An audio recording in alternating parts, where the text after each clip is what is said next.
Mga kapiday, sa magandang oras sa lahat at welcome po sa aking channel. Ito po, meron pong babala itong si Senador Rodante Marcoleta po, mga kabida, no? Dito host sa mga sangkot sa controversial host na flood control projects po, mga kabida, ano po, no?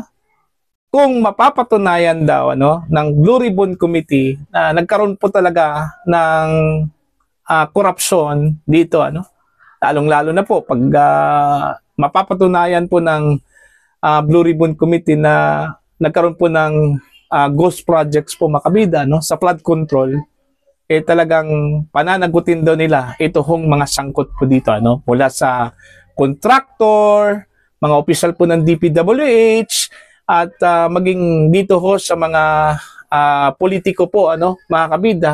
Hindi po spare dito, ito hong Commission on Audit po, mga kabida, po. Ito, pakinggan muna natin ito hong balitaktakan po, nina Senator Rodante Marcoleta at yung dalawa pong mga anchors po, ng Net25. At ito po ay kinuha po, ng ang balita ngayon. Narito po.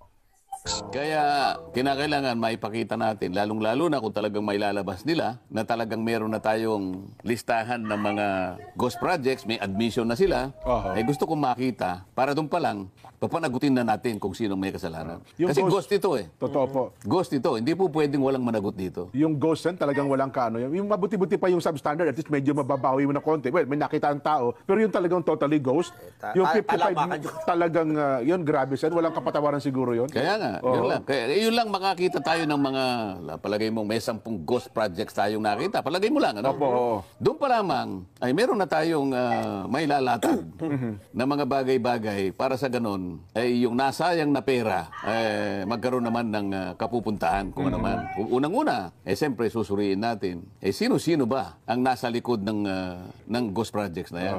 Kailangan, sino yung contractor, sino yung kasabwat ng mga opisyalis ng DPWH, at kung may kinalaman yung mga politiko sa likod niyan, may pananagutan po sila. At kinakailangan may mangyari na. Yan, opo, Sen. At ang tanong pa dyan, may chance ba kahit papaano, Sen, makabawi man lang ng pera sa mga yumaman dyan? Kung talagang ghost? Opo. Ito nga, halimbawa, napatunayan natin ghost. O di wala na tayong debate tungkol dyan. Opo, yan, halimbawa, O ano ang kinakailangan dyan? Ibalik po ninyo yung pera sa bayan, di ba? Pwede ko magawin yun. Kasi nagastos na namin, wala na ho yung pera eh. Bakit? Wala ka na bang pera para ibalik mo yun? Hindi ko naman sinasabi yung perang meron ka, ibabalik mo yan. Ayun. Ibabalik mo yan. Merong mga banding companies na nag-post ng performance band yan. Ayun, insurance. Di ba? Kung halimbawa yung COA, paano mo napirmahan niya na completed ang project? Ghost pala. Hindi ba mananagot kung sino man yung, hanggang saan na nga abutan sa mga auditor na yan? Opo. Kasi pumirma kayong lahat eh. Pinatunayan ninyo, sinertify ninyo, unang-una, merong certification of completion. Yan. Sino lahat ang opisyal ng DPWH ang pumirma niyan at pinaglulukon nyo ang taong bayan? Ikaw, may kasangkot ka pa riyan, pumirma ka pa dyan. Di ba? Yan. Sino ang politiko na kasangkot dyan? Kailangan, dito pa lang, kung halimbawa, yung mga mapatunayan na nandyan at kasama pa sa DPWS, abay, kinakailangan nyo nang tanggalin. Outright, tanggalin nyo na without prejudice to criminal or civil or administrative prosecution. Diba? Kayo naman contractors na napakasangkapan dyan, ibalik po nyo yung pera. Ibalik po ninyo. Ayun. May babalik. Yun, yung ginong siguro. Hindi mo ibabalik? Kung sabihin wala na ho eh. Di kukunin ko lahat yung ano mo. Lahat. Yung mga mamahaling sasakyan, gano'n. Kukunin ko lahat yung pag-aari mo para itapat doon sa ginawa ninyong pandilin lang sa taong Pwede ba bayan. i-sheriff yun, Sen? Kunin mo mga gano'n? Para nga madali tayo. Kung gusto mo, ganito na lang, ha? O hindi mo na kita ipo-prosecute, ibalik mo. Anong katapat nito? Yung pong 4 na pong sasakyan po na mamahalin, pati po yung bahay ko, inyo na po. Ibenta po ninyo para may balik po. Okay, pumirma ka rito. Bid ako doon sa isang sasakyan. Paborito ko yun. Ganda nung isa eh. Ang ganda nung isa. Ibabara natin sa baha. Di ba? Opo. Ay, nako. Merong indemnification. Nawalan tayo eh. Indemnify mo. Yan. So meron ka civil liability. Sige, prosecution wala na. Halimbawa, gamitin natin silang state witness. Sir, Pwedeng state witness sila? Sir, pwede po ba? Meron ganong klaseng pamamaraan eh. Okay. Sir, pwede po ba na wala na po kami criminal liability? Kasi royalty lang naman po ako dyan eh. Ibalik na lamang po namin. Ibabalik nyo. Sige, balik. Yan. Pero itong mga empleyado na tanggal lahat yan. Ayun. Pero Pero meron kayong pananagutan sa batas. Kasi baka maging General Sen, naku, Sen, Jen, Nelson, royalty lang po kami dyan, 5% lang po kami. Ang pagitan ng malaki, Kahit na 5 centimos lang yun, pumayag ka na ayun. kasangkot ka dyan eh. Hindi nyo may palalabas yung multo na project na yan kung hindi ka sumausaw dyan. Kaya nyo napalitaw na may project kahit wala dahil magkakasabwat kayo. Nako. Tigil-tigilan nyo na. Naku po, babala po yun, mga kabida. Okay? Kukumpiskahin daw niya ito hong mga ari-arian po ng mga contractors, kung wala ho silang maibigay po na bayad doon po sa binayad po sa kanila sa mga proyekto po mga kabida, Lalong-lalo na po kung ghost projects po yun. Alright? Now, kung meron po siyang pera o meron po silang pera, maganda po yun, ibalik po nila. Pero kung wala, yung mga ari-arian po nila, mga kabida. May nabanggit nga siya dito, ito hong 4 na pong mga luxury vehicles po, Although wala ho siyang pinangalanan po mga kabida, pero parang meron po siyang pinatutungkulan ho dito, po. Okay? Kung mapapatunayan po nila, na talagang sangkot po sila dito ho sa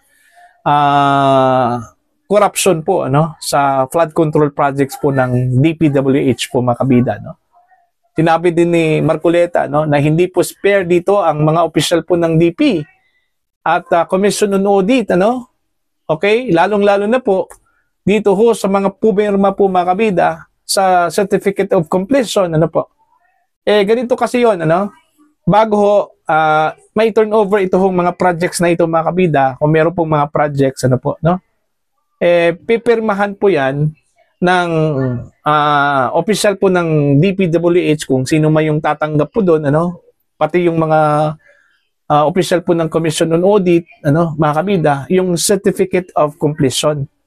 At yung Certificate of Completion ay ihahanda po yan mga kabida ng kontraktor. Ngayon, pag malalaman po, mapatunayan po ng Blue Ribbon Committee, na pinirmahan ito hong Certificate of Completion, kahit na po wala hong nakitang proyekto po mga kabida, patay kang bata ka po, Okay? Kaso yung aabutin mo po, mga kabida. Bakit pinirmahan mo yan? Na wala pong proyekto.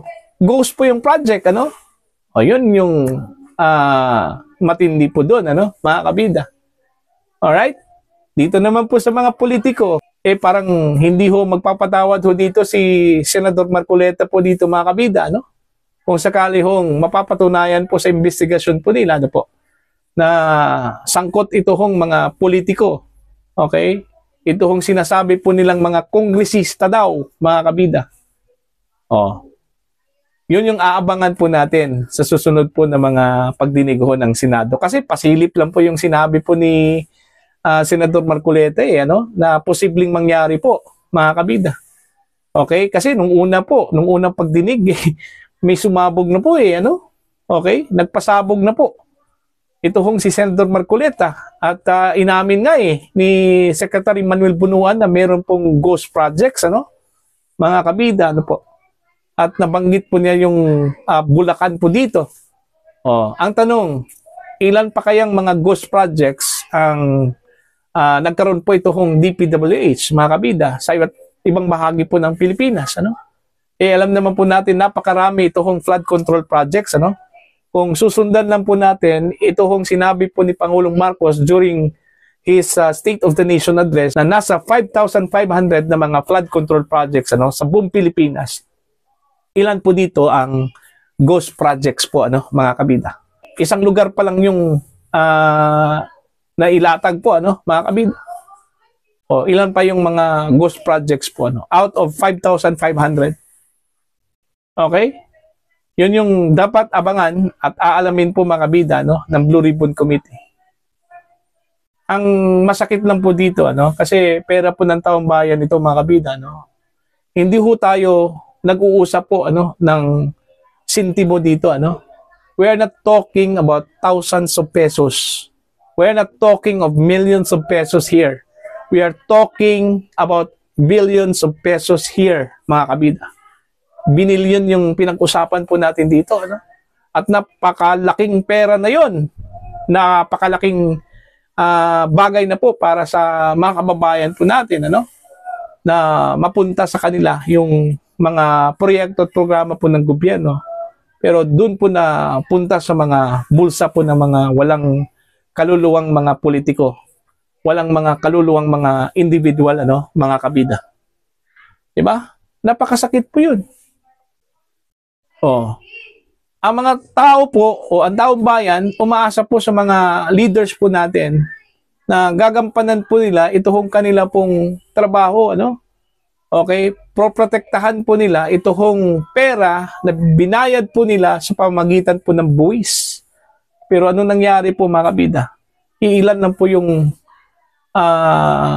nakakabinipisyo dito, Okay?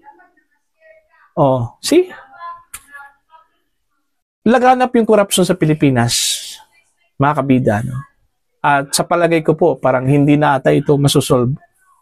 Okay? Hindi na po masasawata ito, mga kabida. Habang umandar yung araw, buwan, taon, mas lalo hong lumala ito hong corruption po ngayon, dito sa Pilipinas, mga kabida.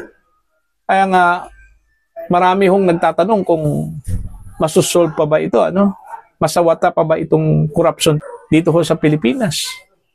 Para hong malapit na pong bumitaw itong mga Pilipino, mga kabida, dito sa nangyayari po sa Pilipinas. Yun yung masakit, mga kabida, Kasi sa mga nangyayari ngayon, we are not talking here of the current Filipinos, yung mga Pilipino ngayon. Okay?